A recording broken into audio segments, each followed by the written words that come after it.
C'est vraiment un grand plaisir pour moi d'être ici aujourd'hui pour discuter du dossier Rodéo qui a fait beaucoup jaser dans les médias et je pense que ça ne fait que commencer.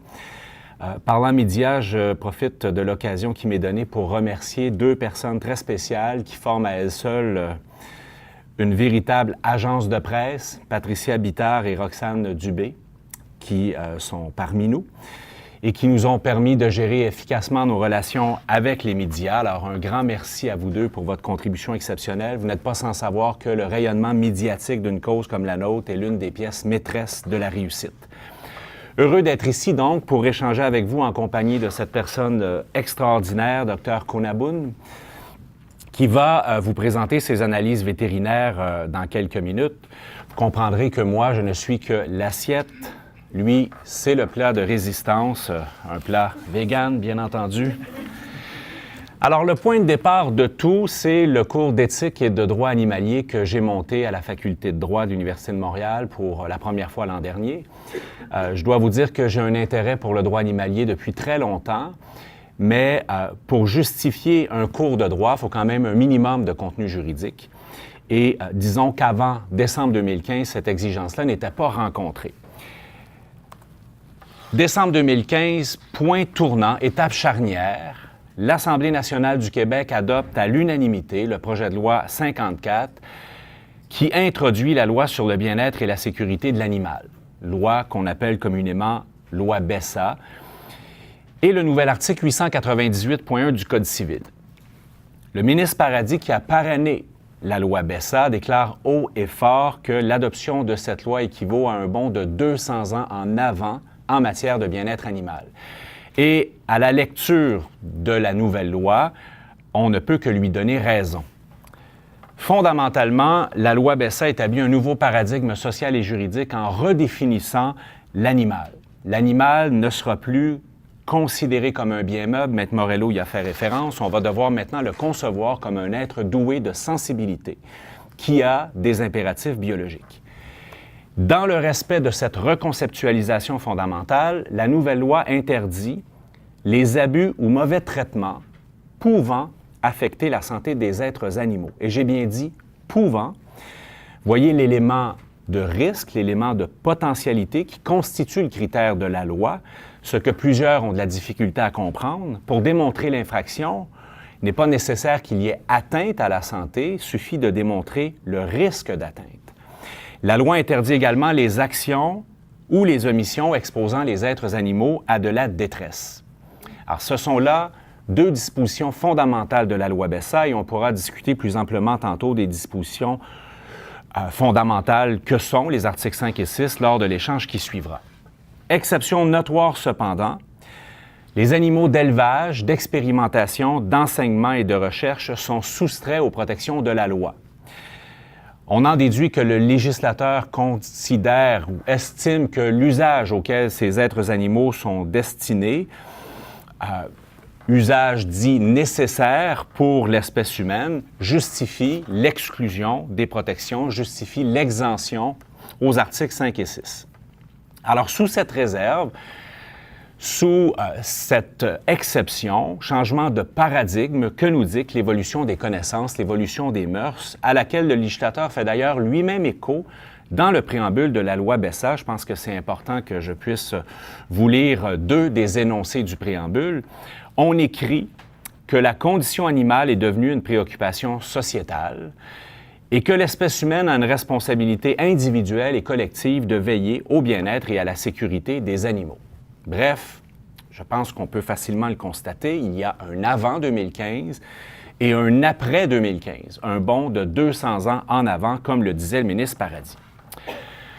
Vous connaissez peut-être les étudiants et les étudiantes en droit, il y en a quelques-uns ici aujourd'hui, du monde très allumé. Alors, dans un cours d'éthique et de droit animalier, il n'a pas fallu beaucoup de temps pour qu'ils réalisent, qu'ils comprennent que les beaux principes de la loi ne résonnaient pas très, très fort en pratique, notamment en matière d'activités dites de divertissement, où le critère traditionnel de la nécessité, derrière lequel on va traditionnellement se retrancher pour justifier toutes sortes d'abus, est assez simple à déboulonner.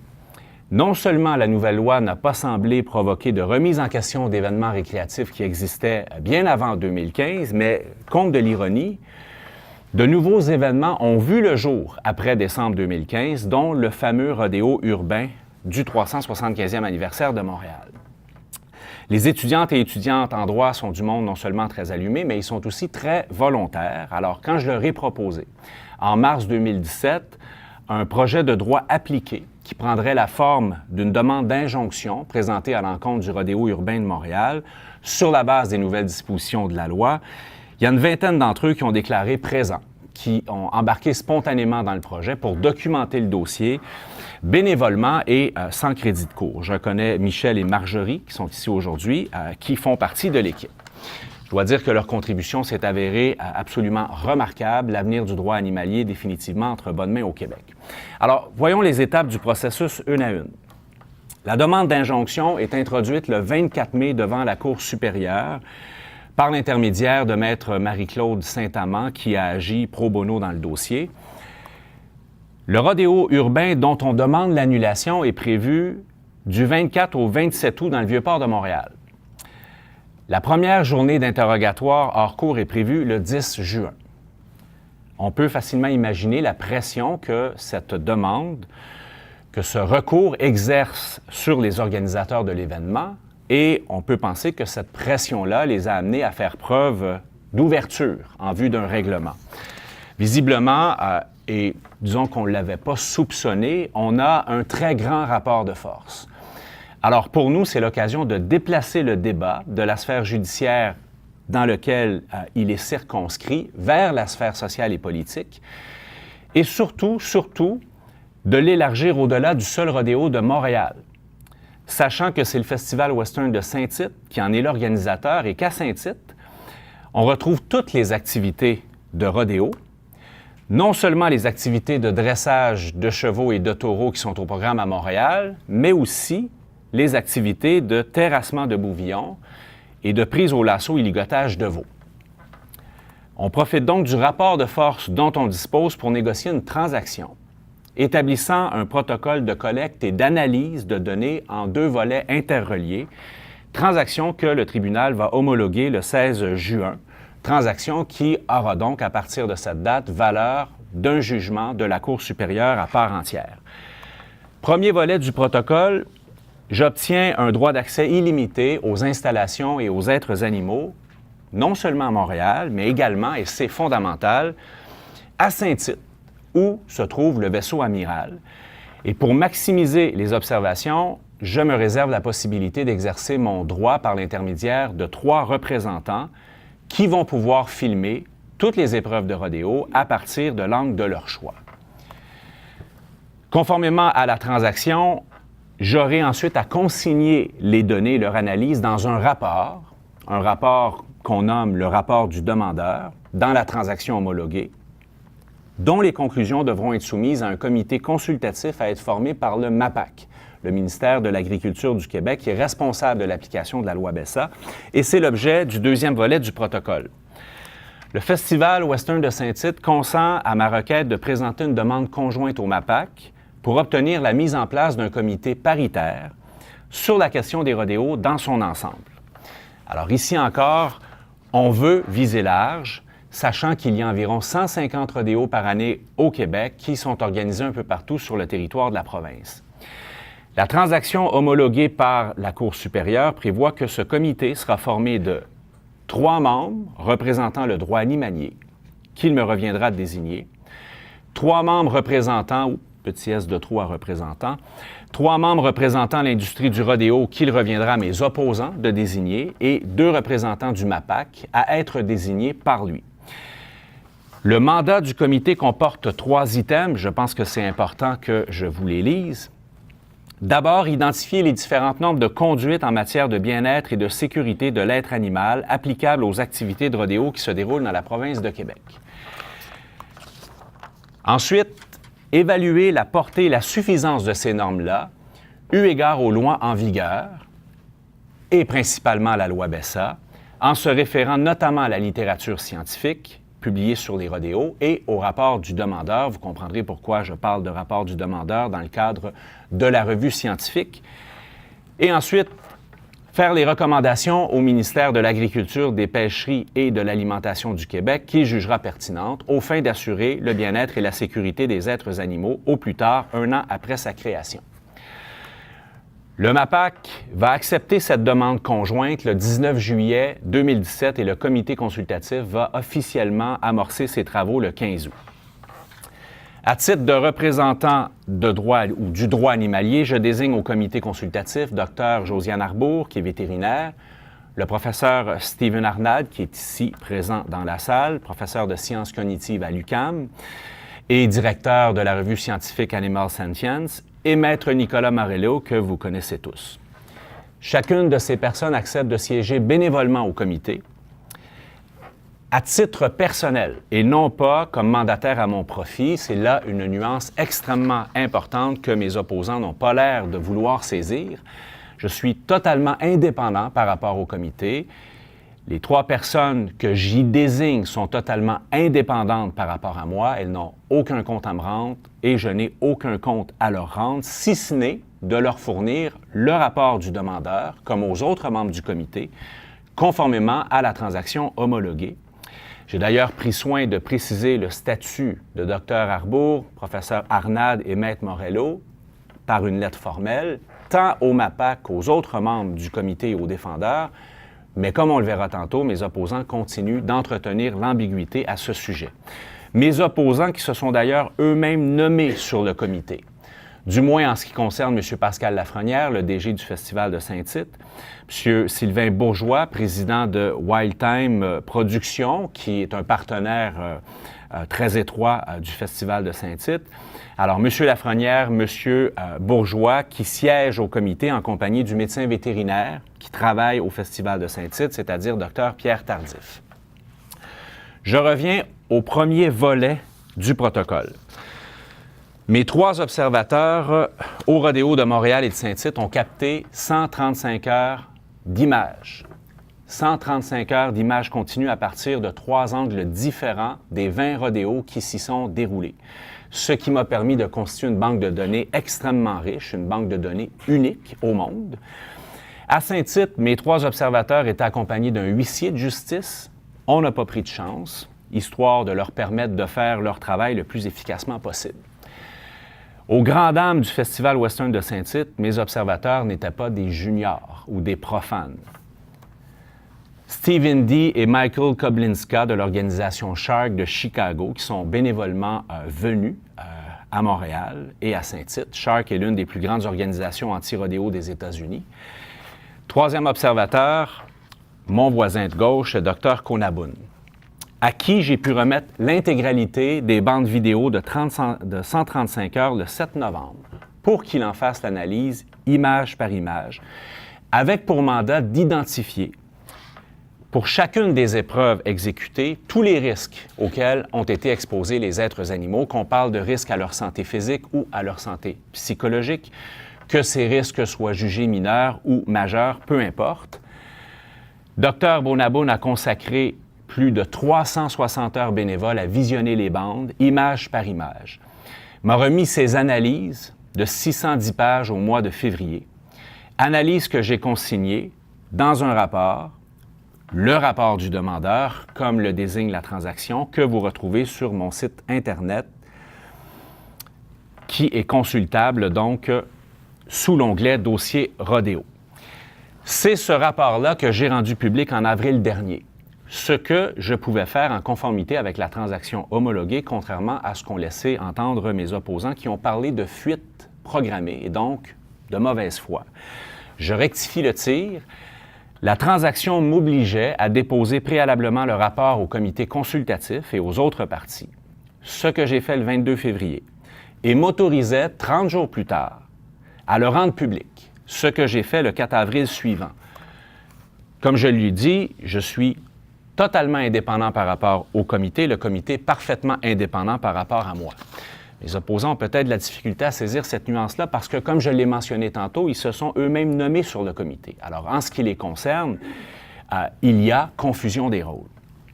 Le comité qui est en cours de processus ou de travaux a pour mandat d'étudier les observations et analyses du Dr Konaboun, notamment en les soumettant à d'autres experts. Je dois vous avouer qu'on a pris un peu d'avance en approchant nous-mêmes d'autres experts, d'autres spécialistes. C'est que, voyez-vous, on n'a pas très confiance au MAPAC. Je vous invite à aller voir sur mon site Internet les corroborations d'experts qu'on est allé chercher, assez impressionnants, des experts du monde entier, des vétérinaires et des éthologues, Australie, Royaume-Uni, États-Unis, Canada, bien sûr, qui disent partager les observations et les conclusions du Dr Konaboun. Pendant ce temps, tout ce que le Festival Western de Saint-Tite a pu obtenir pour contester les analyses du Dr Konaboun, c'est le rapport d'une consultante qui entretient des liens d'affaires avec le Stampede de Calgary, Mme Jennifer Woods, qui n'est même pas vétérinaire.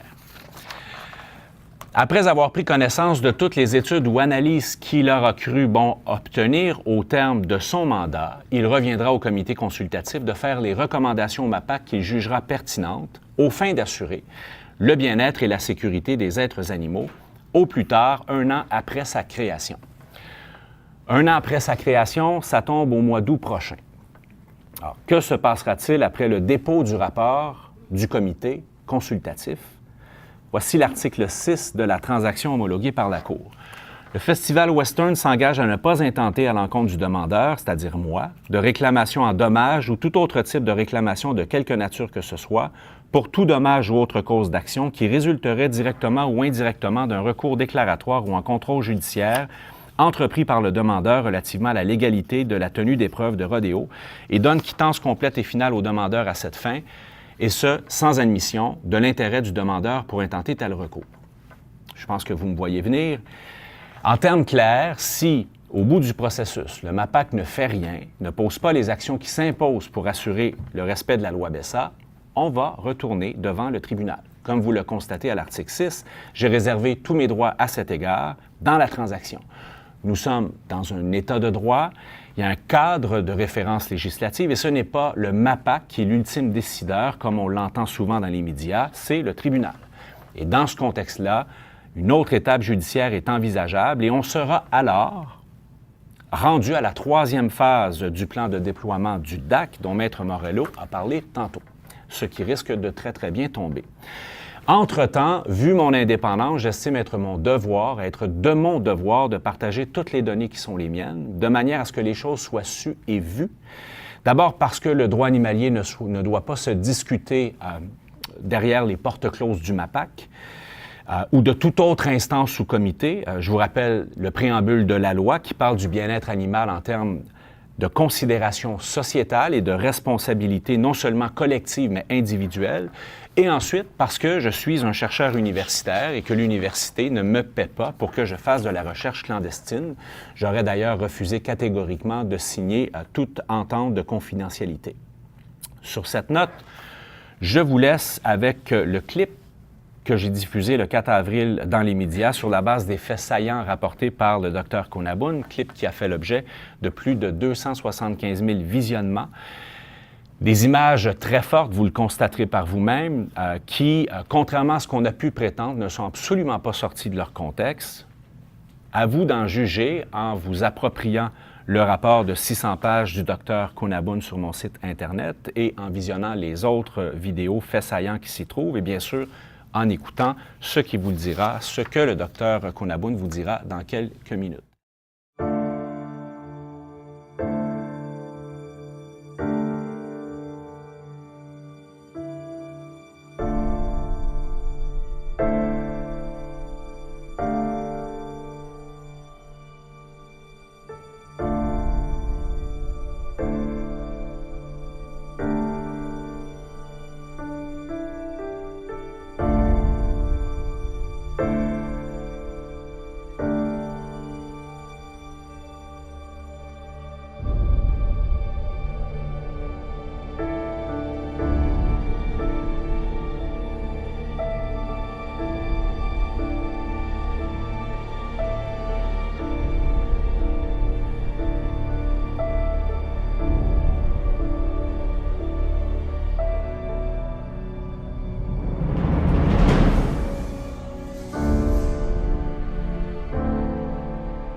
Merci, Maître Morello.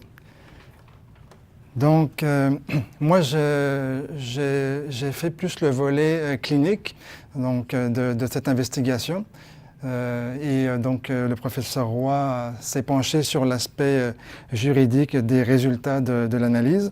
Le mandat qui m'avait été confié était relativement simple dans son principe, pas forcément simple à mettre en application.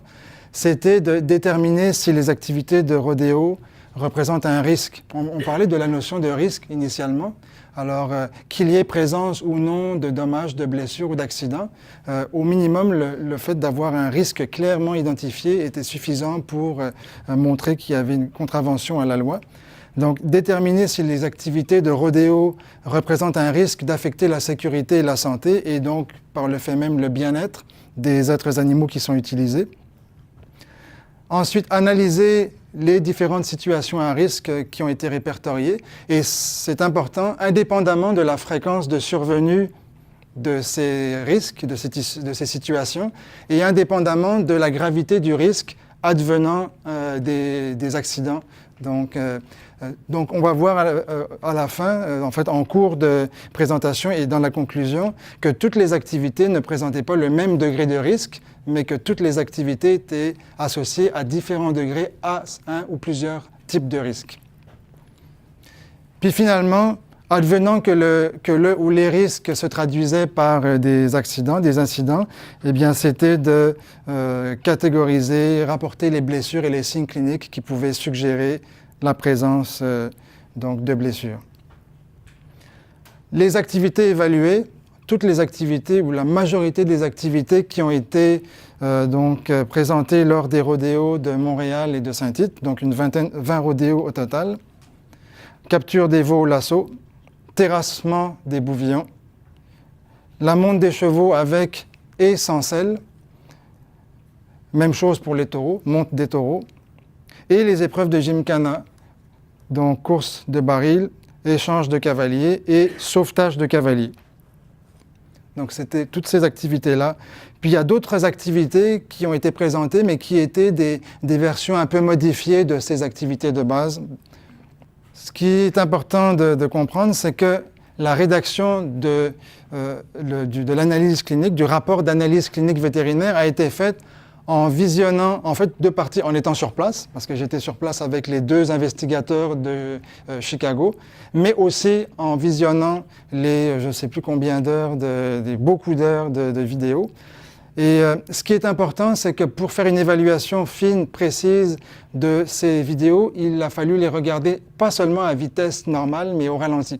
Pour la plupart, pas pour toutes, mais pour toutes celles qui étaient associées à un fort risque de blessure, il a fallu les regarder au ralenti, maximum 25% de la vitesse, parfois plusieurs fois. Donc les 135 heures se sont traduits par des centaines et des centaines d'heures de visionnement.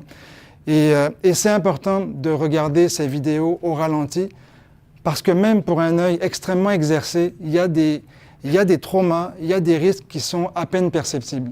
Alors, je vais vous en montrer quelques exemples.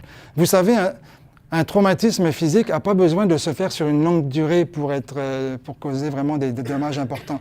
Un stress physique peut durer une fraction de seconde, et on va voir dans l'exemple de la jument Big Sky, qui a souffert d'une commotion cérébrale, que même nous, au début, on ne comprenait pas ce qui s'était passé. Et c'est en regardant la vidéo qu'on a compris. On a vu quelque chose, et avec l'image fixe, on a été capable de comprendre ce qui s'était passé. Alors, c'est vraiment important de comprendre ça. On a 3 personnes qui ont filmé, alors 3 angles de vue différents.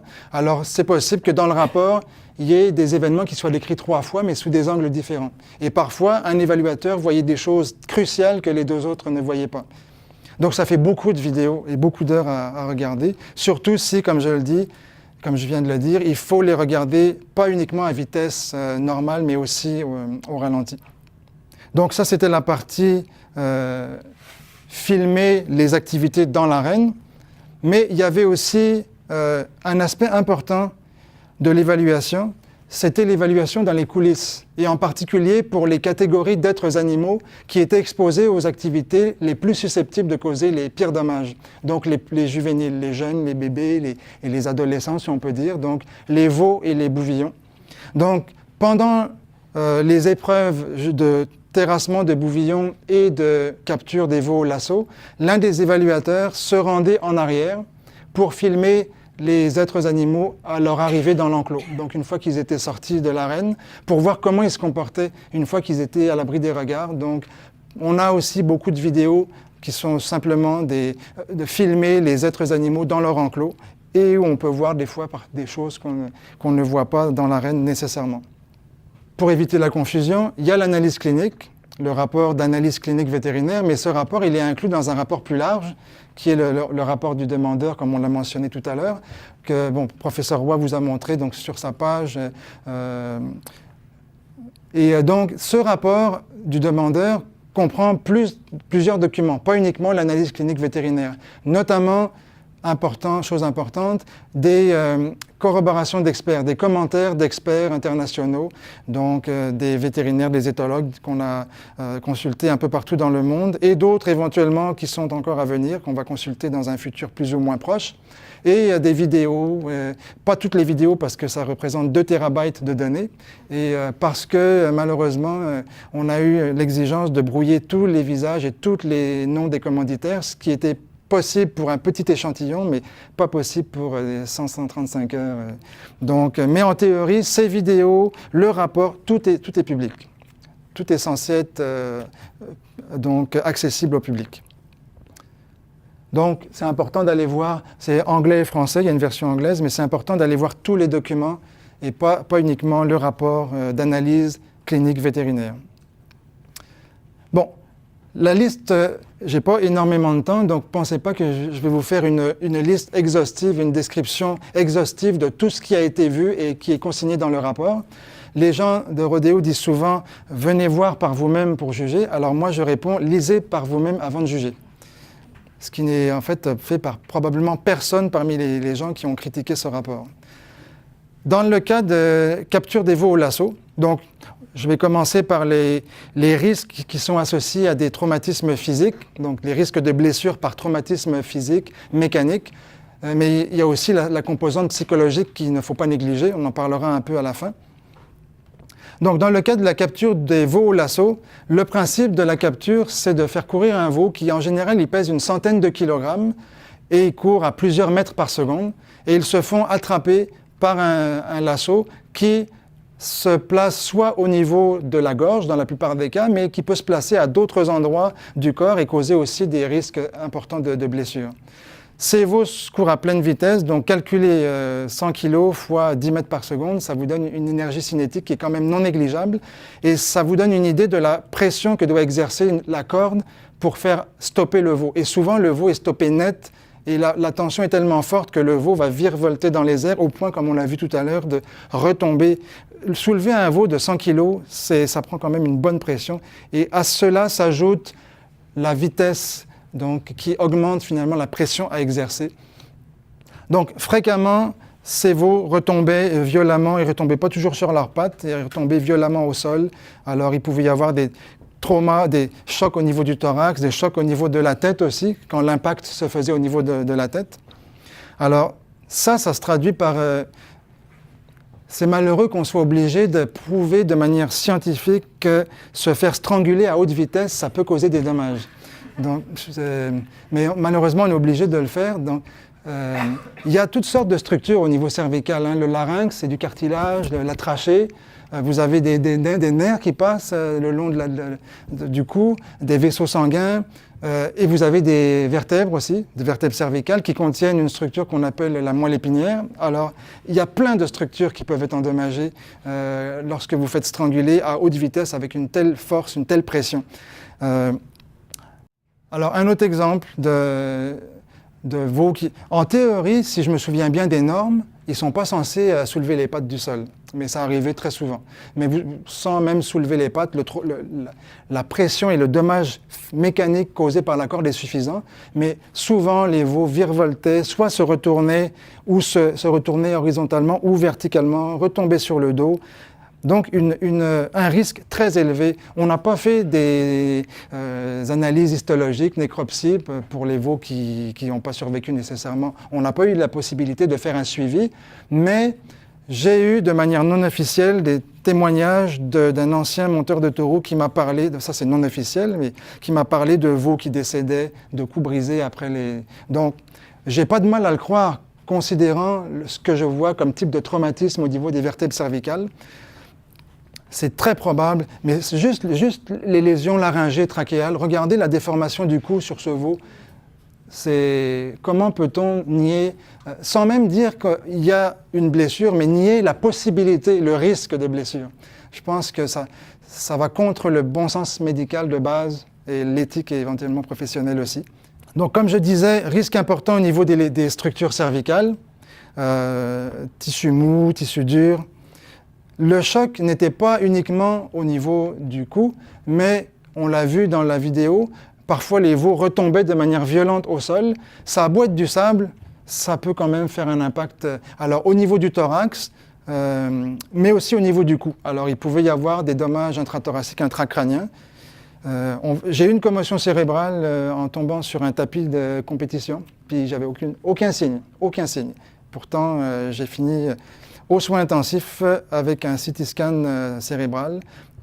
La mollesse, si on peut dire, ou la dureté du sol, ce n'est pas le seul facteur. Donc l'impact au niveau de la tête, au niveau du thorax lors des chutes, était un risque, selon moi, important de causer des dommages.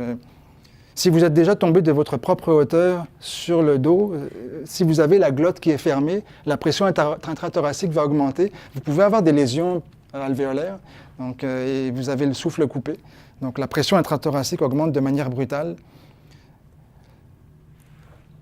Alors, on parlait de la corde appliquée au niveau du cou, donc danger pour les structures cervicales, mais ce n'était pas le seul endroit où la corde était placée. Quand les cow-boys manquaient leur coup, sans faire de jeu de mots, dans ce cas-là, la corde pouvait être appliquée dans d'autres endroits, notamment au niveau des yeux. Donc, imaginez, l'œil, c'est la surface la plus fragile en contact avec l'environnement. Ailleurs, on a de la peau, des poils, des cornes, des sabots. Bon. Mais l'œil, c'est vraiment pas protégé, à part par les paupières. Et souvent, très souvent, la corde se plaçait au niveau des yeux. Dans le meilleur des cas, si on peut dire ainsi, la corde était passée simplement au niveau de l'œil, puis le veau se libérait. Donc, il y avait un frottement de la corde sur l'œil, ce qui est suffisant sans avoir besoin de faire de démonstration que ça peut causer érosion et ulcération cornéenne, dommages palpébraux, des paupières, entre autres. Alors, ça aurait été facile à évaluer. Il y a un test très simple de coloration pour évaluer la présence d'ulcères cornéens. On n'a pas eu l'occasion de faire ça et ça ne sera probablement jamais fait.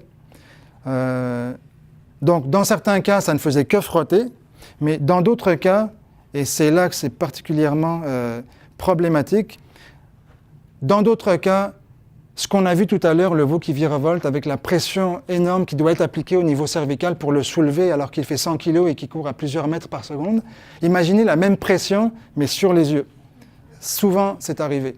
Souvent. Alors là, vous le voyez, on ne voit pas très bien, mais croyez-moi sur parole, sur les photos pures, on voit très bien que la corde est sur l'œil et tout le long du processus, le veau est soulevé et la corde fait une pression sur son œil. Alors, dommage cornéen, dommage au niveau les paupières, la conjonctive, mais dommage intraoculaire aussi, pression intraoculaire qui augmente de manière abrupte. Un autre exemple, là on voit peut-être un peu mieux, la corde clair sur le poil sombre au niveau de la paupière.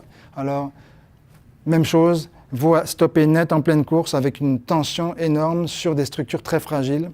Non seulement on a le danger de la flexion cervicale, imaginez vous courez à pleine vitesse et on vous tord le cou vers l'arrière dans une direction opposée à celle où vous courez à plusieurs mètres par seconde, vous faites une centaine de kilos, mais en plus, cette pression-là s'exerce sur les yeux. Donc là, il y a un danger au niveau cervical, au niveau vertébral, spinal, et il y a un énorme risque pour les yeux. C'est certain qu'une proportion importante de ces veaux doit avoir des dommages cornéens et palpébraux. C'est évident. Donc, nier l'inverse, on en voit pour moins que ça dans les cliniques là, qui ont des problèmes, des dommages oculaires. Alors, ce n'est pas parce qu'ils sont gros, qu'ils sont plus puissants, plus lourds, donc plus résistants. Parfois, alors, je vous disais tout à l'heure, la première strangulation survenait au moment de la capture en tant que telle, mais souvent, les veaux étaient soulevés avec la main qui tenait la corde. Une main était en arrière et une main était sur la corde et le veau était soulevé avec la corde. Donc, selon que la corde était au niveau du larynx, ça continuait la strangulation, ou parfois la corde, comme dans ce cas-ci, la corde était sur l'œil, donc le veau était soulevé avec la corde appliquée sur l'œil, et ensuite projeté au sol, toujours avec la corde sur l'œil, dans certains cas. Un autre exemple ici, on voit bien sur l'image la plus à droite, en haut à droite, là, vraiment sur le veau la gueule. Je ne sais pas s'il est en train de vocaliser, mais on voit bien la corde directement sur les yeux. Parfois, la paupière était fermée, mais parfois la paupière était ouverte et on voyait vraiment la corde se placer sur l'œil. Ce n'est pas des cordes très douces, hein. Donc, mais de toute façon, vous avez tous expérimenté, que ce soit doux ou pas, un contact sur la cornée, ce n'est pas agréable. Donc, dans ces épreuves-là, il y avait vraiment un risque important de traumatisme oculaire et ça revenait souvent. C'est pas sorti du contexte ou c'est pas des anecdotiques. Et quand bien même ça serait anecdotique, il suffit que ça arrive une fois, c'est un problème, mais ça arrivait souvent.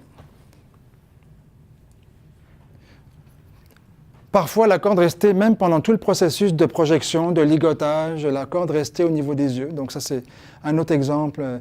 Alors, c'est particulièrement dangereux parce que même une fois au sol, la corde pouvait être tendue encore. Parfois, le cheval maintenait une tension sur la corde. Donc, la corde contenait de faire une pression. Et parfois, pire encore, le cheval reculait. Donc, la corde traînait le veau. Soit le pendait à l'horizontale quand c'était au niveau de la gorge, ou, ça je ne l'ai pas vu par contre, mais ça aurait très bien pu arriver, continuer de faire une pression sur l'œil pendant que le veau était traîné dans le... Alors, mais je ne l'ai pas vu arriver, mais par contre, des veaux strangulés et tirés dans le sable par la corde, ça c'est arrivé très souvent, plusieurs fois, disons. On parle des veaux, mais je fais une petite parenthèse, les yeux, les risques de dommages oculaires n'étaient pas présents uniquement avec les veaux. Il n'y a pas juste les veaux qui se faisaient attraper au lasso. Il y a une épreuve qui était la capture au lasso, donc des veaux, mais il y a d'autres épreuves qui impliquaient d'autres catégories d'êtres animaux, bovins, pas pour les chevaux aussi étaient attrapés éventuellement, mais plus pour les ramener, les conduire hors de l'arène une fois que l'activité était terminée et puis qu'ils ne voulaient pas sortir par eux-mêmes, ils étaient attrapés au lasso aussi. Alors les bouvillons étaient aussi susceptibles. Il y avait des épreuves qu'on appelle l'épreuve de slack, je pense qu'on traduit par qualification, des épreuves de qualification. Et en fait, les bouvillons étaient attrapés au lasso également. Et bien souvent, on a vu eux n'étaient pas stoppés net et ils virevoltaient pas, mais le simple fait d'avoir une tension exercée sur les yeux représentait aussi un dommage. Donc, ce n'était pas uniquement un risque de dommage oculaire pour les veaux. Et même les taureaux, donc les adultes bovins étaient susceptibles. En général, les taureaux, on les attrapait au lasso pour les faire sortir quand ils ne voulaient pas sortir par eux-mêmes après que l'épreuve de monte était terminée. Certains continuaient de courir et de fuir, alors les cow-boys de secours les attrapaient au lasso pour les reconduire hors de l'arène, mais parfois le lasso se plaçait au niveau des yeux. Alors la visualisation est peut-être pas excellente, mais si vous allez regarder dans le rapport, c'est beaucoup plus clair. Mais on voit vraiment clairement sur les yeux, on voit la photo au centre en bas, l'œil est ouvert, on voit même un peu le blanc de la sclérotique donc la corde frotte directement sur l'œil, il n'y a même pas la paupière pour le protéger. Alors évidemment, et puis il y avait de la tension qui était exercée pour les tirer, pour les forcer à sortir, ils ne se laissaient pas faire. Donc, et on en a vu un qui essayait de se mettre la tête au sol, de se coucher. On voit clairement que ça le dérangeait. Donc, mais une fois que le lasso était là, on n'allait pas essayer de le retirer. On tirait le taureau jusqu'à la sortie. Donc, un risque de lésion palpébrale et oculaire, même pour les taureaux.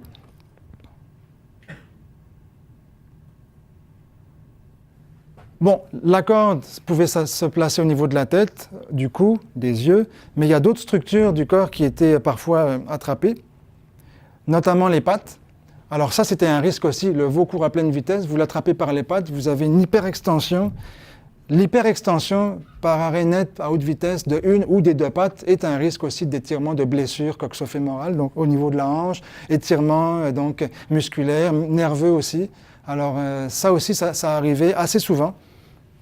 Ça pouvait être les membres postérieurs, ça pouvait être les membres antérieurs. Ils pouvaient retomber de différentes manières. Un danger avec la traction du membre postérieur vers l'arrière, c'est que quand il retombait, qu'il s'affaissait, il y avait le poids qui s'exerçait sur sa patte étiré vers l'arrière.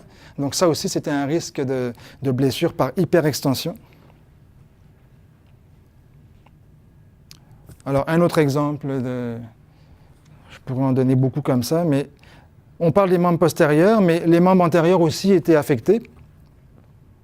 Alors ici, on a un exemple d'un veau qui s'est fait attraper par une seule patte, qui s'est fait étirer de manière violente. Vous avez un risque de luxation de la hanche avec ce genre de... Ils ont beau être forts et robustes. J'ai vu une luxation de hanche sur un cheval de plusieurs centaines de kilos. C'est pas parce qu'ils sont plus gros qu'un petit chien qu'ils ne peuvent pas avoir de luxation. Et un étirement violent pourrait éventuellement causer une luxation de la hanche, sans aucun doute. Membre antérieur aussi. Alors, le lasso, parfois, les cow-boys manquaient leur coup et le lasso pouvait bien aller n'importe où. Et il y en a qui se faisaient attraper au niveau du membre antérieur également. Donc, vous êtes en pleine course et vous faites étirer le membre en abduction. Donc, l'abduction violente cause un risque élevé de blessure. Notamment, il y a une structure nerveuse qui est située sous l'épaule, qu'on appelle le plexus brachial. C'est un enchevêtrement de nerfs. Les veaux ont ça, les humains ont ça, les chiens ont ça. C'est vraiment un enchevêtrement nerveux très dense. Et lors d'hyperabduction violente, on peut avoir un étirement ou même un déchirement de ces nerfs qui se situent au niveau du plexus brachial. Et ça, c'est un risque donc important. Ça cause de la douleur, ça cause des lésions neurologiques. Donc par abduction violente lorsqu'il se fait stopper net par le lasso qui est attaché au niveau de la patte. Comme je le disais tout à l'heure, dans certains cas, la première projection, parce qu'après il y en avait une deuxième quand le cow-boy le remettait au sol pour le ligoter, mais la première projection qui pouvait avoir lieu lors de la capture elle-même pouvait se traduire par un impact au niveau du sol, au niveau de la tête, au niveau du thorax. Et croyez-moi sur parole, il n'y a pas besoin d'avoir une surface dure pour avoir des dommages intracrâniens. Ça peut survenir sur un tapis de compétition bien moelleux. Alors, ce n'est pas juste l'impact, c'est le coup contre coup aussi du cerveau dans la boîte crânienne qui est problématique. Bon. Après la strangulation initiale de la capture, quand le lasso se plaçait au niveau de la gorge, il y avait une deuxième strangulation, comme je vous disais un peu plus tôt. Donc, lorsque le cow-boy soulevait le veau, la main qui était sur le derrière attrapait l'arrière du veau, mais souvent la main en avant se servait de la corde qui était déjà attachée et soulevait donc, un peu comme vous prenez votre chien, vous le tirez dans les airs, ça c'est pas gentil ça. Hein? Donc, c'est ce qui se faisait la majorité du temps, parce qu'il y avait déjà une bonne prise, c'était facile, donc on soulevait, mais ça constituait une deuxième strangulation. N'oubliez pas, il faut une centaine de kilos. Toute la force n'était pas appliquée sur le lasso. Il s'aidait avec les genoux pour donner un élan, mais il y avait quand même une strangulation qui était présente. Donc, une deuxième strangulation qui était présente à ce niveau-là. Donc, un autre exemple de strangulation par tension sur la corde pour soulever le veau. Puis, parfois, en fait, relativement souvent, il y avait une troisième strangulation qui intervenait une fois que le veau était au sol. Comme je vous disais, idéalement, la tension sur la corde doit cesser. Le cheval ne doit plus reculer pour maintenir une tension. Mais souvent, quand le veau était au sol, la tension était encore exercée. Donc, soit la tension était exercée, mais sans plus, donc le veau restait juste immobile et pendu à l'horizontale. Mais dans certains cas, comme on l'a vu dans la vidéo, où on voyait plus d'une fois un veau qui se faisait traîner dans le sable. Alors là, le veau était vraiment étranglé, mais tiré dans le sable, parfois sur plusieurs mètres. Et même dans le cas où on voit qu'il y a le cow-boy, il continuait de ligoter, puis il suivait le veau en étant assis dessus, pendant que le veau se faisait pendre et tirer dans le sable. Et le cow-boy continuait tant bien que mal à le ligoter. Bon, les projections, comme j'ai dit, les projections n'étaient pas toujours douces. Donc, il y avait différents degrés de brutalité dans les projections, mais parfois, le veau était vraiment soulevé et puis sans retenue, retombait sur le côté ou sur le dos. Alors, comme je disais tout à l'heure, les risques au niveau intrathoracique à cause de l'impact et de la pression élevée, ça peut causer des micro-dommages alvéolaires et vous n'allez pas forcément cracher vos poumons après et être en détresse respiratoire, mais quand même, c'est un risque de lésion et de juste l'inconfort. Il n'y a pas besoin d'avoir du sang qui sort ou une plaie visible. Juste l'inconfort peut être présent sans qu'on voit des signes externes. Aussi, chose importante, les veaux, et comme on va voir les bouvillons, étaient utilisés plusieurs jours de suite dans le rodéo. Et en général, j'étais capable d'identifier, pas toujours, mais la quasi-totalité des cas, d'identifier les numéros d'oreilles. Et grâce à ça, on était capable de voir, et des fois un peu les couleurs de poils, mais ça, c'était pas toujours évident. Mais avec les numéros d'oreilles, on était capable de les voir venir et revenir, et parfois même, ça arrivait plus d'une fois dans la même journée.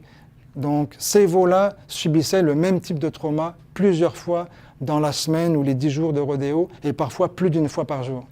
Et ça, c'est facile. Tout ce que je dis, c'est facile à vérifier. Hein. Tout est dans le rapport et dans les vidéos. Donc ces veaux-là étaient soumis à des risques et des stress physiques, mécaniques, psychologiques plusieurs fois par rodéo, par festival en fait. Bon, on va continuer parce que je pourrais en parler pendant des heures, mais terrassement des bouvillons. Donc terrassement des bouvillons, l'essence même du terrassement des bouvillons, là on ne parle pas d'une centaine de kilos, là c'est pas mal plus lourd, alors vous ne pouvez pas le faire coucher en appuyant sur son dos, c'est de le déséquilibrer. Donc l'essence même du terrassement, c'est de déséquilibrer le bouvillon. Donc bouvillon, c'est un bovin un peu plus âgé qu'un veau, mais ce n'est pas encore un adulte. Et donc en pleine course, de lui faire une torsion cervicale pour le déséquilibrer et le faire tomber. Donc ce n'est pas fait vitesse matrix. Il faut que ça soit violent, c'est pas doux, il faut que ça soit violent. Donc vous avez un risque élevé, on l'a vu dans la vidéo tout à l'heure, un risque élevé de lésion au niveau des structures cervicales notamment. Donc ce qu'on voyait la quasi-totalité du temps, ce sont des torsions qui pouvaient atteindre 180 degrés. Donc un demi-tour, 180 degrés de torsion dans l'axe longitudinal. On ne parle pas de flexion, parce que les bovins sont capables d'aller regarder en arrière on parle d'une flexion, d'aller regarder en arrière, mais là on parle d'une torsion sur l'axe longitudinal. Donc ça c'est beaucoup plus problématique. Torsion qui pouvait très souvent atteindre 180 degrés et exercer de manière rapide, parce qu'il faut que ça soit rapide pour que le bouvillon tombe.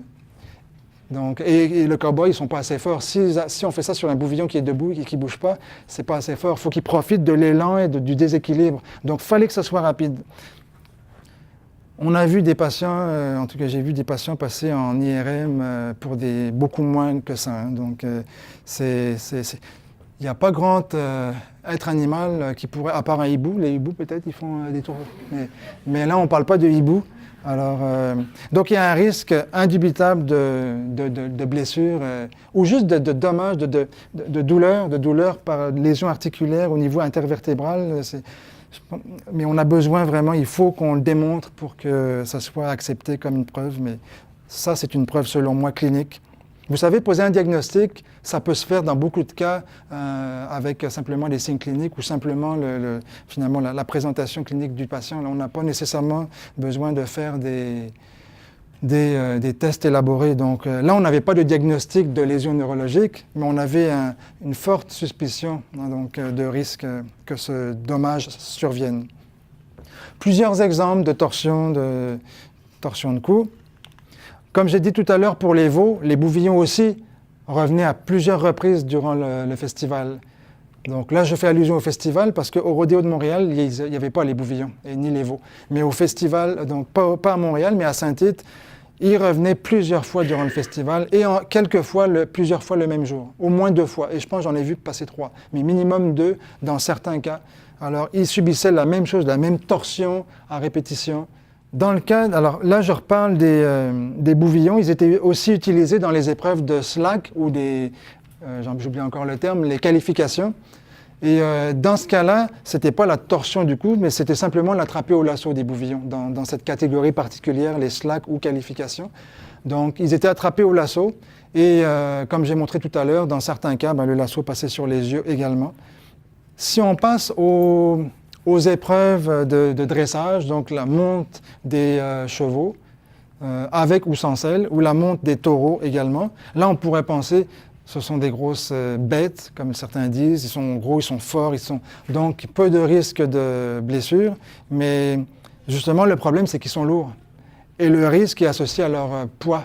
Alors, et on a vu beaucoup de risques qui se sont traduits par des blessures ailleurs, mais notamment à Saint-Tite il y a quelques années aussi. Donc, et n'oubliez pas, ce n'est pas parce qu'il n'y a pas de signe évident de blessure externe visible à l'œil nu ou qu'il n'y a pas une fracture ouverte avec l'os qui sort de la peau, qu'il n'y a pas des dommages internes qui peuvent se faire. Et c'est absolument faux et erroné, voire fallacieux de penser que si on le regarde et qu'il a l'air bien, il ne boite pas, il ne tousse pas, donc tout va bien. Alors, pour avoir fait beaucoup de compétitions de karaté, je peux vous dire que vous n'êtes pas forcément à l'article de la mort et vous pouvez avoir pas mal de douleurs. J'ai des fractures, commotion cérébrale, j'ai eu tout ça. Et on ne voyait pas ça en me regardant simplement. Alors, ne vous fiez pas à l'absence de lésions externes ou de signes respiratoires marqués, de boiterie marquée. Ça peut quand même être des dommages en évolution éventuellement. Bon,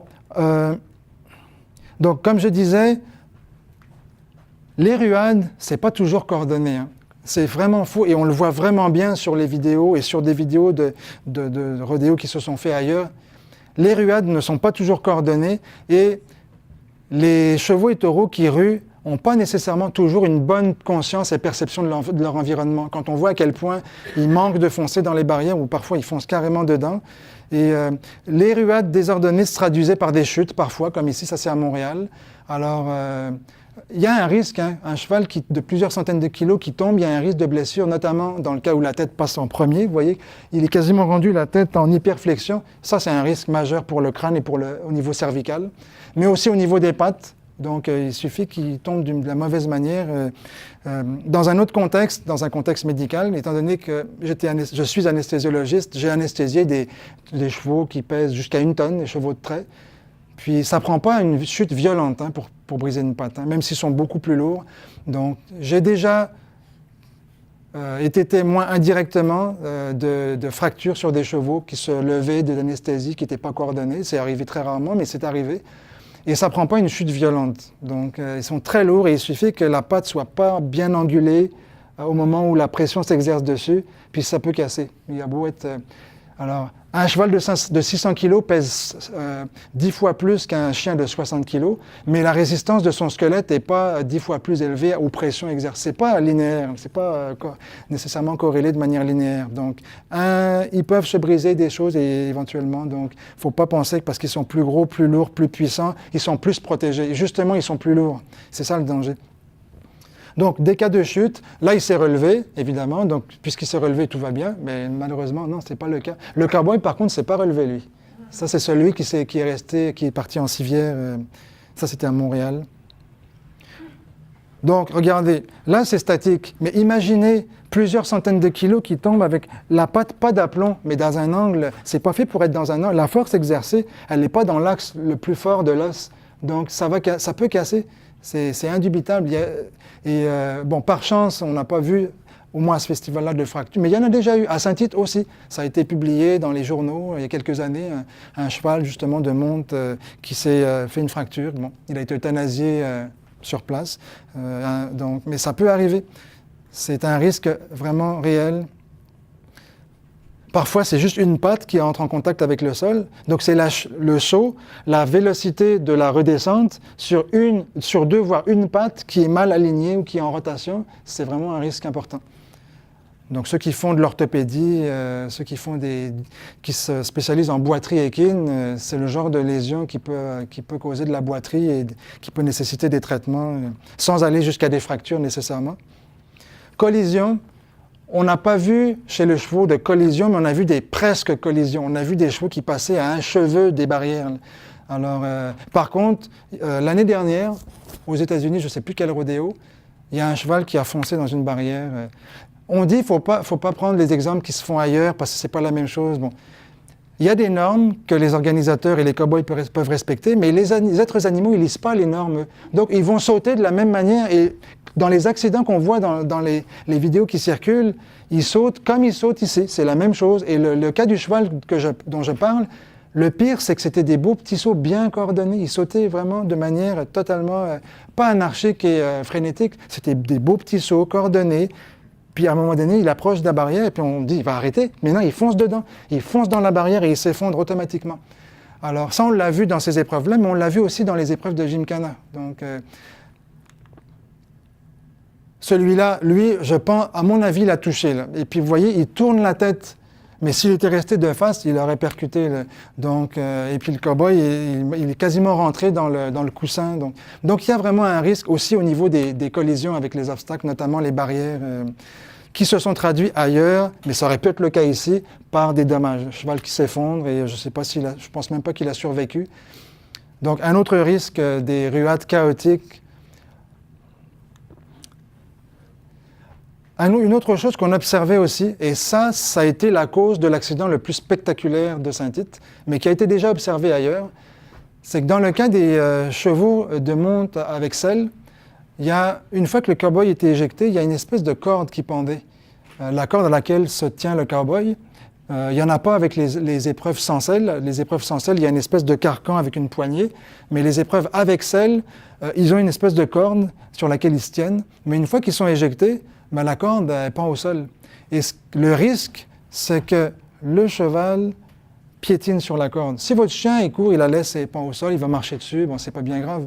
Ici, quand il y a plusieurs centaines de kilos qui s'appliquent sur la corde, et la corde, elle va rester. Donc qu'est-ce qui va plier? C'est le cou, parce que la corde est attachée au niveau du licou, ventre à la surface inférieure. Donc ce que ça fait, c'est que le cheval court, mais la corde reste au sol, donc ça entraîne une flexion qui peut être extrêmement violente.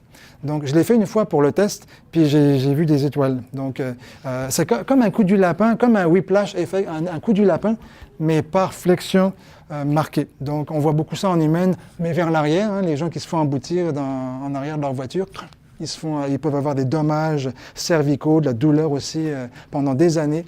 Donc dans ce cas-ci, on va y revenir un peu plus loin. Il y a eu un des cas qui s'est traduit par vraiment un accident très spectaculaire et qui montrait vraiment bien le risque. S'il n'y avait pas eu cet accident, on aurait pu se faire dire, là vous parlez dans l'hypothétique, là c'est juste un risque. Ça s'est traduit par un accident réel. Donc, qu'est-ce qui se produit? C'est ça ici, donc flexion. Souvenez-vous de ce cas-ci. Souvenez-vous-en, on va y revenir, la jument blanche, qui s'appelait Big Sky, c'est elle dont on n'a pas compris au début. Quand on était sur place, on n'a pas compris vraiment ce qui se passait, on a vu l'accident. En regardant les vidéos, c'est seulement au ralenti, quand on a pris image par image, qu'on a compris ce qui s'est passé. Elle est tombée à cause de ça. Donc, flexion majeure, en pleine course, en pleine ruade chaotique, elle piétine sur sa corde, flexion majeure. Ça dure une fraction de seconde. Vous ne pouvez pas le voir si vous ne faites pas une vidéo au ralenti. Impossible. On voit à peine un petit signe très léger, mais ça, elle a le menton, quasiment les yeux entre les membres antérieurs, donc c'est très violent. D'où l'importance de regarder image par image ou au moins au ralenti. Donc dommages cervicaux, notamment au niveau des vertèbres cervicales et des tissus spinaux, nerveux qui sont inclus dans le canal spinal, mais également autour de la colonne vertébrale. Et puis les chutes associées, parce que cette jument-là, mais aussi d'autres qui ont marché et piétiné sur leur corde, ont été déséquilibrés. Une chute sur un cheval qui court, c'est un risque. Est-ce qu'on a besoin de le démontrer? C'est un risque de blessure, soit au niveau tête-cou, si la tête tombe en premier, mais aussi au niveau des pattes, si la patte s'angule de la mauvaise manière, entre autres structures qui peuvent être affectées. Donc parfois, ça s'est traduit simplement par une chute. Dans le cas de Big Sky, ça a été malheureusement plus marqué. C'est elle qu'on a vue dans la vidéo, le cheval blanc qui tombe. Ça s'est vraiment traduit par une commotion cérébrale qui l'a fait tomber au sol. Et une fois au sol, elle a montré des signes qui suggèrent fortement la survenue d'une crise épileptiforme, donc contraction, spasme, défécation, reste au sol. Et c'est possible après un choc au niveau cervico-crânien d'avoir une crise épileptiforme. Donc, et c'est vraiment les signes qu'elle a présentés, ça suggérait fortement cette complication. C'est pas bénin, ça, une commotion suivie d'une crise épileptiforme. Même s'il se relève, comme on a voulu nous le faire croire, il s'est relevé, c'est pas bénin. Rien dit qu'il n'y a pas des séquelles qui vont survenir. Donc, elle est tombée une première fois, plusieurs minutes au sol. Là, il y a eu des bâches qui ont été mises, on n'a pas vu trop ce qui se passait. Mais là, ensuite, miraculeusement, elle s'est relevée. Donc, grâce à l'efficacité de l'équipe vétérinaire. Après s'être relevée, ça a pris quelques pas, puis elle était complètement incoordonnée. Elle a refait une chute. Mais cette fois-ci, contrairement à la première fois, la tête a violemment percuté le sol. Alors là, c'est en image fixe, mais on le voit bien sur les vidéos. Elle est retombée quelques mètres après, à peine après s'être relevée, et elle a refait une chute violente. Donc, vous remarquez que sa corde problématique est toujours là. Puis, suite à son deuxième relevé, elle était encore très instable. Imaginez commotion cérébrale, suivie d'un deuxième trauma crânien à la deuxième chute. Elle s'est relevée, mais elle était vraiment très, très instable. Et encore une fois, elle a piétiné sur sa corde à plusieurs reprises, dont une ou deux fois où la corde était tendue. Donc le risque initial était encore présent, ça aurait bien pu se reproduire une deuxième fois. Donc il y a un risque sérieux, et ça on l'a vu plusieurs fois. Une seule fois aussi grave que ça, mais le piétinement de la corde avec flexion marquée, c'est arrivé plusieurs fois. Donc à ceux qui diraient que c'est exagéré, que c'est juste des présomptions, que c'est hypothétique, c'est pas hypothétique ça. Dans le cas des taureaux, c'est un peu le même principe. Plusieurs centaines, en moyenne, ils peuvent être plus lourds que des chevaux, ils peuvent atteindre 1 tonne. Ils sont lourds, mais justement, leur poids est un problème, leur poids est le danger. Donc, lors de chutes, par exemple, comme je disais tout à l'heure, les sauts ne sont pas toujours coordonnés. Et c'était même plus incoordonné que les chevaux. Les chevaux avaient moins tendance à faire des tourbillons sur eux-mêmes que les taureaux. Ils tournaient en tourbillons. C'était parfois très, très chaotique. Et donc, lors de chutes, ils ne sont pas entraînés à rouler, à bien tomber quand ils font des chutes. Alors, ils peuvent se blesser, plein de structures, notamment les pattes. Depuis décembre, donc décembre, février, mars, il y a eu 3 cas de fracture de taureau, pas au rodéo de Saint-Tite, c'était Australie-Nouvelle-Zélande. Mais vous les regardez, c'est les mêmes sauts. Les normes, dans ce cas-là, ne s'appliquent pas. Les êtres animaux ne lisent pas la façon dont il faut sauter. Et l'un de ceux-là, en fait, c'est surprenant, il sortait de la chute de départ et c'était même pas violent son saut. Il a fait des choses bien moins violentes que celui-là. Et on le voit, la patte pont, il y a comme une 3e articulation. 3 qui sont survenus, qui ont été publiés, partagés en Australie et en Nouvelle-Zélande, là aussi où ils sont aux prises avec le rodéo. Donc 3 fractures, ça peut arriver. Je vous le garantis, ça peut arriver. Ils ont beau être lourds, justement, il y a un risque lors d'une mauvaise réception. Donc la chute est un problème lors du contact, de l'impact avec le sol. Mauvaise angulation sur une patte ou 2 pattes, voire une seule patte. Donc la force est faite pour s'exercer dans l'axe longitudinal, pas avec le membre et plusieurs centaines de kilos qui s'exercent avec le membre de travers, surtout quand c'est avec la vélocité de la rechute après le saut. Donc il y a un risque, et comme je vous disais, même si ça ne se traduit pas par des fractures, il peut y avoir des lésions internes, ligamentaires, osseuses, mais qui ne se traduisent pas par des fractures nécessairement. Donc je parlais des collisions aussi. On a parlé des chutes comme risque de traumatisme. On a parlé des fractures par mauvaise réception, mauvaise angulation.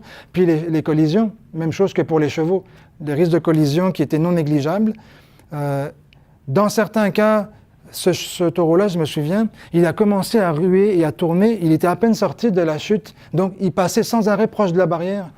D'habitude, ils vont plus vers le centre de l'arène et là, ils font leur... Mais là, il était sans arrêt près de la barrière. Donc, à chaque fois, sa tête ou ses pattes passaient près de la barrière. Il aurait pu se heurter la barrière et causer des dommages. Hypothétique, vous allez me dire. Mais dans ce cas-là, ça n'a pas été juste hypothétique. Il a percuté la barrière. Le choc a été assez violent pour le projeter au sol. Donc, il a percuté juste en avant du membre postérieur, au niveau du flanc. Donc, c'est quand même plusieurs centaines de kilos qui percutent un élément dur. Alors, il y a quand même des risques. Oui, c'est relevé, c'est certain, mais ça prend plus que ça pour qu'un taureau ne se relève pas. Et ça ne veut pas dire qu'il n'y aura pas de dommages nécessairement. Ou ne serait-ce que de l'inconfort, de la douleur. On ne veut même pas ça, même si ça ne se traduit pas par des lésions permanentes ou gravissimes. On finit avec les épreuves de Gymkhana, qui sont considérées comme les épreuves quand même les plus douces. Et dans le cas des épreuves de Gymkhana, il y a plusieurs...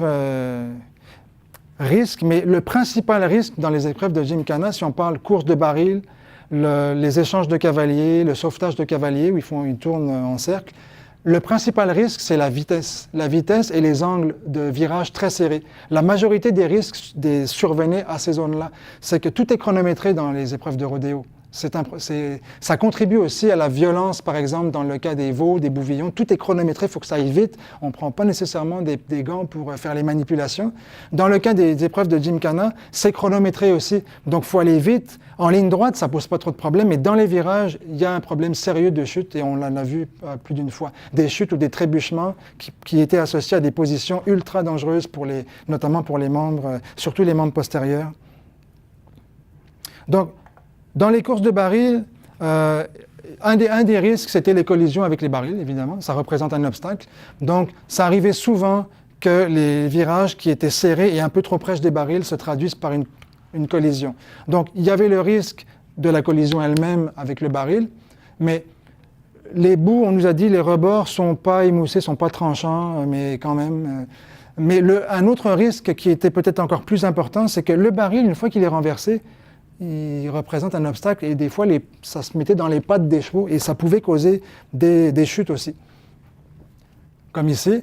Alors ici, le cheval, en plus, le cheval trébuche et se cogne le bord de la tête, le bord de l'œil, juste sur le rebord du baril. Donc même si ce n'est pas coupant, l'impact sur l'os près de l'œil, c'est un risque. Alors le baril représentait un risque en termes de collision directe, mais en termes d'obstacles dans les pattes du cheval qui pouvaient le faire trébucher également. Et ça, c'était principalement dû à la vélocité et à l'angle serré des... Donc, on pourrait bien faire des épreuves pas chronométrées, avec plus de temps et des virages moins serrés, mais je pense qu'on perdrait un peu l'intérêt de l'épreuve. Donc, ce qui fait l'intérêt de l'épreuve, c'est la vitesse d'exécution. Donc, mais à la limite, pourquoi pas, en diminuant beaucoup la vitesse et en faisant des angles moins serrés et en enlevant les coups de cravache et d'éperon, évidemment.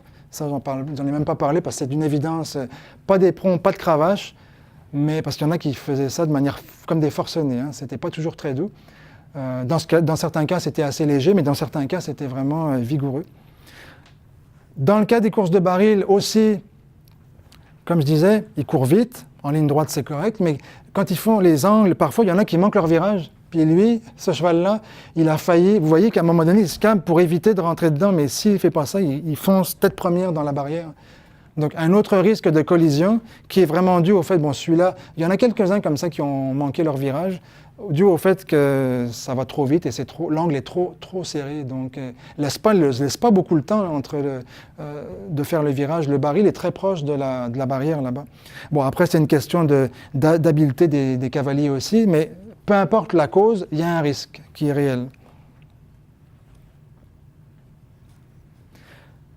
Puis parfois, certains chevaux comme trébuchaient, même sans rentrer en collision avec les barils, même sans que les barils soient dans leurs pattes, trébuchaient. Et on en a vu notamment quelques-uns, notamment celui-ci. Je ne sais pas si on le voit, mais regardez l'angle de la patte. Moi, un cheval qui tombe en pleine vitesse et qui a la patte comme ça, moi, ça sonne alerte rouge. Il y a un risque de blessure myo-arthrosquelettique au niveau des membres, important, de fractures entre autres, et d'autres types de fractures, de blessures musculaires, tendineuses, ligamentaires. Mais ce cheval-là s'est relevé, évidemment, mais il y a un risque, et rien ne dit qu'il n'y a pas eu une blessure. Et on voyait des chevaux qui venaient pour un diagnostic de boiterie, puis ils n'étaient pas toujours avec des fractures, mais ils avaient des dommages ligamentaires qui leur causaient... Même des athlètes, tout le monde a probablement expérimenté ça, une foulure, une entorse. Donc, mais il y a un risque de blessure, notamment au niveau des pattes, au niveau de la tête, si ça cogne sur le baril, au niveau des pattes, s'il se rattrape, mais de la mauvaise manière, comme on voit ici. Donc ça, c'est vraiment un risque, pour moi, c'est un risque important. Donc, on voit même, ça soulève du sable, il trébuche, puis il se rattrape au dernier moment. Le cheval, les 3 chevaux du bas ont vraiment une extension marquée parce qu'ils trébuchent et ils manquent de tomber. Si on regarde, ce qui est important aussi, ce qui est vraiment important, c'est de ne pas juger uniquement l'angle de la partie du corps, mais c'est de regarder dans le contexte dans lequel ça s'applique. Parce qu'un cheval qui fait un saut d'obstacle va être aussi en extension. Mais là, on ne parle pas d'un saut d'obstacle, on parle d'un collapse, d'une chute de tout son poids, puis éventuellement, il peut tomber le ventre au sol avec la patte qui est complètement en extension en arrière. Ça, c'est un risque aussi de blessure, notamment au niveau de l'aine, au niveau articulaire de la hanche. Alors, beaucoup de chevaux qui trébuchaient et qui auraient éventuellement pu chuter. Je ne me souviens pas en avoir vu qui chutaient dans ces épreuves-là, à l'exception de de celui-ci, ces chevaux sont très vulnérables. Hein. La période pendant laquelle ils courent à pleine vitesse dans un angle très serré, c'est une période de vulnérabilité, d'instabilité où ils peuvent facilement chuter. Si vous rajoutez un cow-boy qui s'agrippe à lui, pour essayer de se hisser dessus, c'est ça qui peut arriver. Donc, c'est la chute. Alors, lors de la chute, le cheval est en train de courir, plusieurs centaines de kilos. Il suffit qu'il fasse une mauvaise réception et il peut se blesser, c'est indubitable. Alors, là encore, il s'est relevé, mais c'est comme dans la science du risque. Hein. Le problème, c'est, avec le risque, ce sont les risques qui sont associés le moins fréquemment à des accidents graves. C'est qu'on a tendance à les sous-estimer, mais c'est ceux-là les plus dangereux.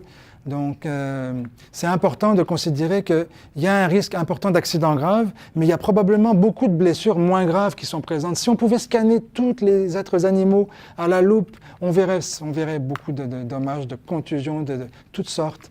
Donc, mais ça, malheureusement, on ne peut pas le faire. Mais le jugement clinique et l'expérience clinique peut permettre de conclure avec une assez bonne certitude. Pour finir, détresse psychologique, parce qu'il ne faut pas l'oublier non plus. Détresse psychologique, beaucoup d'êtres animaux ont montré des signes qui étaient fortement suggestifs de détresse psychologique, de stress, d'anxiété, de panique parfois, comme on va voir. Et pas uniquement les petits, même les gros taureaux ont montré de la panique. Il y en a notamment un pour lequel c'était spectaculaire. Et moi, j'étais placé vraiment aux premières loges, juste sur la petite la petite plateforme où les cow-boys sont avant de monter sur les autres animaux. Et c'était assez impressionnant de voir ce taureau de peut-être 1 tonne essayer de sortir de la chute de départ. On va y revenir dans un instant pour finir. Bon, en particulier les autres animaux bovins, donc j'ai vu sur des veaux, des bouvillons et même des taureaux, le basculement de l'œil. Quand on ne voit plus que le blanc de l'œil, ça c'est un signe qui suggère une forme de détresse psychologique. L'avantage évolutif de ça, je ne peux pas vous le dire, à part le fait qu'il ne voit plus la menace, mais parce que l'œil est basculé, donc il ne voit pas ce qui se passe. Mais c'est un signe reconnu qui peut suggérer de la détresse psychologique. Donc ça, je l'ai vu souvent sur toutes les catégories d'âge de bovins, veaux, bouvillons et taureaux, comme on va voir un peu plus loin. Donc la rotation, basculement ventral, on appelle ça rotation, quand vous voyez juste la partie blanche, la sclérotique. Les taureaux aussi, donc on l'a vu à plusieurs reprises. On va revenir dans 1 ou 2 diapos sur celui qui a paniqué dans la chute de départ. On a vu certains aussi animaux, notamment, là on ne le voit pas très bien, mais la défécation. Ça leur arrive de déféquer de temps en temps, mais pendant les épreuves, on en a vu plusieurs qui, comme celui-ci, là, qui s'était fait attraper au niveau des yeux, projeté au sol, et malgré la projection et la ligotage, la colle était toujours au niveau des yeux, qui s'est mis à déféquer en étant couché.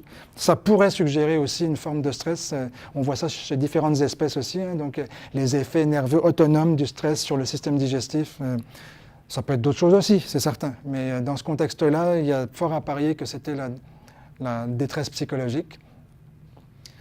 Bouvillon aussi, ça c'était un veau, oui c'est un bouvillon, donc lui qui voulait absolument sortir de la chute. On ne le voit pas bien ici, malheureusement c'est sombre, mais il passe sa patte à travers les 2 battants de la porte de la chute qui lui fait face. Alors, il essaie de sortir, il se cogne la tête sur le toit, il passe sa patte entre les montants de la porte. Donc, il pourrait se blesser en se débattant. Mais indépendamment de la blessure qui pourrait se causer en se débattant, c'est le fait qu'il se débatte et qu'il s'agite. Donc, j'en ai vu notamment un aussi à un moment donné il se faisait pas toujours remettre en place de manière douce, hein, parce que dans les chutes, il fallait que les gens qui étaient près des chutes les maintiennent tête vers l'avant, pour qu'ils courent vraiment vers l'avant une fois que la porte s'ouvre.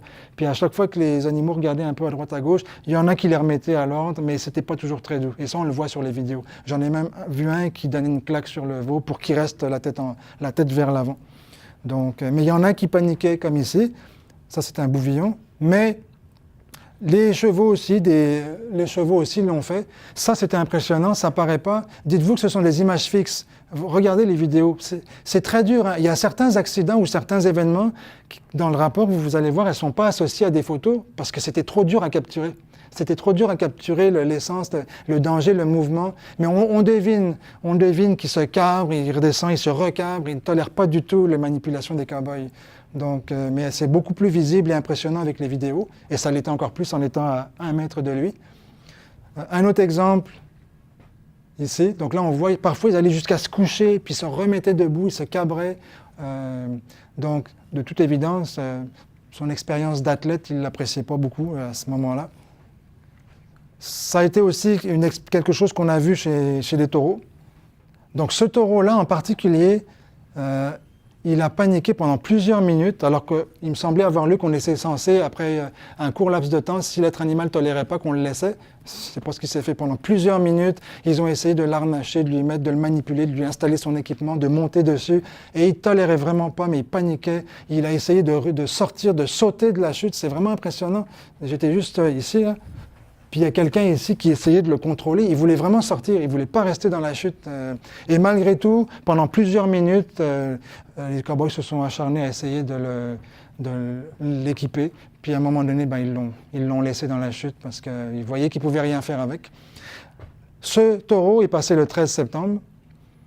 Et il a été réutilisé le 16 septembre et il a fait exactement la copie conforme de ce qu'il avait fait le 13 septembre. Et il a quand même été réutilisé, avec les mêmes problèmes de détresse psychologique, de tentatives, de réactions vraiment violentes aux manipulations répétées des cow-boys.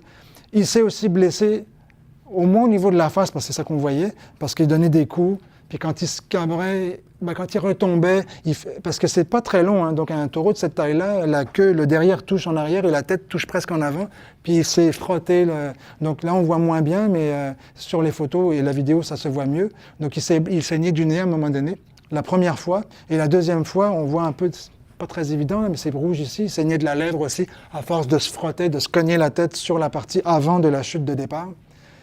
Donc, mais indépendamment de cette blessure-là, la détresse psychologique était indubitable, vraiment. Il ne faut même pas être un éthologue pour être capable de... Puis c'est lui aussi qui avait l'œil basculé, on voyait que le blanc de l'œil aussi. Donc, en conclusion, comme je l'ai dit au début, toutes les activités qui ont été évaluées, toutes sans exception, ont présenté une ou plusieurs situations à risque. Donc ça, on peut le dire hors de tout doute, parce qu'on parle d'un risque. Et les risques, par contre, étaient variables. Donc certaines épreuves étaient associées à des risques de gravité moindre, mais il y avait un risque, comme je l'ai montré dans toutes les catégories d'épreuves. Par contre, certaines épreuves, dans le cas de certaines épreuves, le risque était constant, permanent, donc systématique.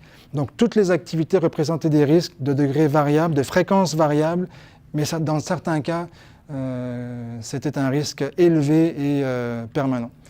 Et en fonction de ça, le professeur Roy et l'équipe du comité MAPAC le professeur Roy a émis ses commentaires, là, qu'on connaît déjà, et le comité MAPAC va être chargé, en fonction de ces preuves-là, d'émettre finalement une décision quant à la légalité des rodéos.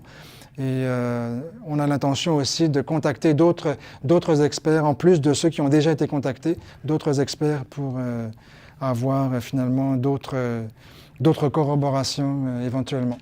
Alors, ça va prendre encore quelques temps et soyez assurés que vous aurez le suivi en temps presque réel.